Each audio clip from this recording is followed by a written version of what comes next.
বাসে, ট্রেনে, ট্রামে, রাস্তায় যাকে আপনি রোজ দেখেন, যার শাড়ি, কপালের টিপ, কানের দুল আর পায়ের গোড়ালি আপনি রোজ দেখেন, আর আরো অনেক কিছু দেখতে পাওয়ার স্বপ্ন দেখেন, স্বপ্নে যাকে ইচ্ছে মতন দেখেন, আমি সেই মেয়ে।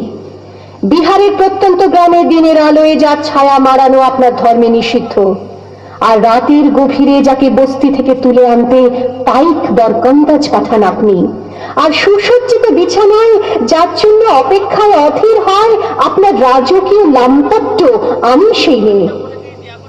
আমি সেই মেয়ে। আসামের চা বাগানের ঝুপড়ি কামিন বস্তি থেকে যাকে আপনি নিয়ে যেতে চান সাহেবী বাংলোয় মধ্যরাতে, ফায়ার প্লেসের ঝলসে ওঠা আলোয় মোদির চোখে দেখতে চান যার অনাবৃত শরীর, আমি সেই মেয়ে। রাজস্থানের শুকনো উঠোন থেকে পিপাসার জল আনতে যাকে আপনি পাঠিয়ে দেন 10 মাইল দূরের সরকারি ইদারায়, আর 20 মাইল হেঁটে ক্লান্ত বিধ্বস্ত যে রমণী ঘরা কাঁখে ঘরে ফিরলেই যাকে বসিয়ে দেন চুলার আগুনের সামনে আপনার রুটি বানাতে, আমি সেই মেয়ে।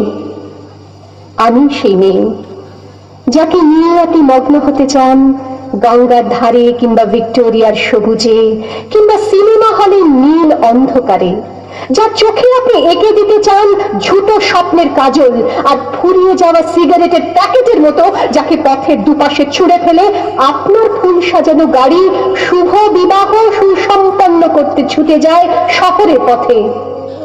কোণে দেখা আলোর গোধূলিতে একা দাঁড়িয়ে থাকা, আমি সেই মেয়ে। আমি সেই মেয়ে, এমনকি দেবতাও যাকে ক্ষমা করেন না, অহংকার আর শক্তির দম্ভে যার গর্ভে রেখে যান কুমারীর অপমান, আর চোখের জলে কুন্তি হয়ে নদীর জলে ভাসিয়ে দিতে হয় কর্ণকে, আত্মজকে। আমি সেই মেয়ে। সংসারের অসময়ে আমি ভরসা, আমার ছাত্র পড়ানো টাকায় মায়ের ওষুধ কেনা হয়, আমার বাড়তি রোজগারে ভাইয়ের বই কেনা হয়, আমার সমস্ত শরীর প্রবল বৃষ্টিতে ভিজতে থাকে, কালো আকাশ মাথায় নিয়ে আমি ছাতা হয়ে থাকি, ছাতার নিচে সুখে বাঁচে সংসার। আপনি আপনি আপনি আপনারা আপনারা আমার জন্য অনেক করেছেন। সাহিত্যে, কাব্যে, শাস্ত্রে, লোকাচারে আমাকে মা বলে পুজো করেছেন, প্রকৃতি বলে আদিক্ষেতা করেছেন, আবার শহরগঞ্জের কানাগুলিতে ঠোঁটে রং মাখিয়ে কপি হাতে দাঁড় করিয়েও দিয়েছেন। হ্যাঁ, আমি সেই।